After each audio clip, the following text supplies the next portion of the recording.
generate more production, how to generate more exports.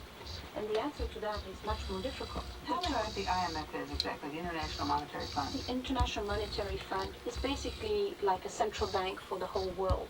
So whenever somebody runs into a temporary problem and it doesn't have money, it goes to the IMF.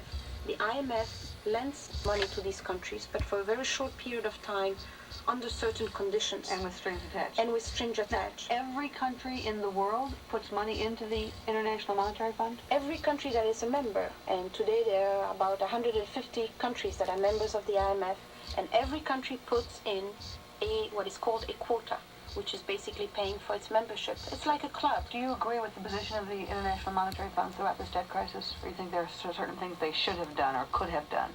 Well, with hindsight, it's always easy to find some better ways of doing it. On the whole, they have played a tremendously constructive role. The key issue is now how to go from here to there. And by that I mean is how to go from a period where you have adjusted the economy and basically try to live within your means to an economy which is able to produce much more goods in order to be able to sustain its own pattern of development and to be able to repay the debt. And there I think there's a tremendous role for the World Bank, because the World Bank's strength is not on short-term adjustment programs, which is basically the work of the IMF, but in long-term development projects. And I think it's very important for the World Bank to play a bigger role in the third world by trying to tell these countries which would be the best investments to make in order today to make these investments for tomorrow, to generate the cash that they will need to service the debt that has only been postponed for a couple of years. It could become a very difficult situation, although one has to bear in mind that in some of the African countries there's already very little commercial bank lending, and most of the lending is linked to trade. So the banks are financing, for example, imports or exports, but there's very little lending.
very similar to the one we're going through now, happens in the 1970s.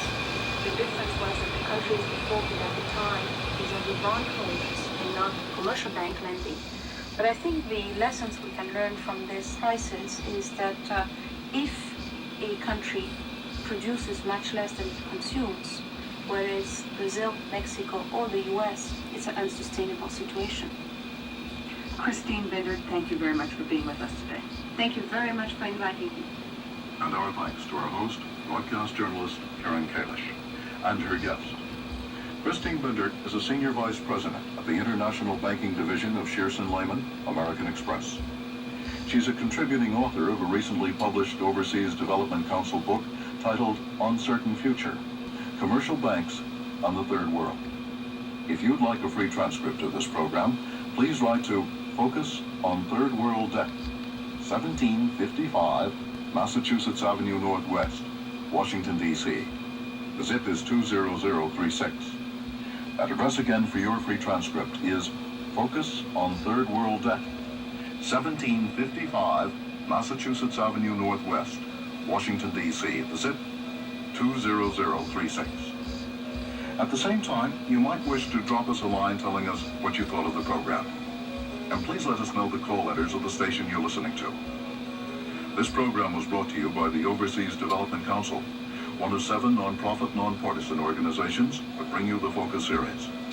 The American Association for the Advancement of Science, the Brookings Institution, the Conservation Foundation, the Consultative Group on International Agricultural Research, the Johns Hopkins University School of Advanced International Studies, SICE, and Resources for the Future. The opinions expressed on the program are those of the individual participants.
So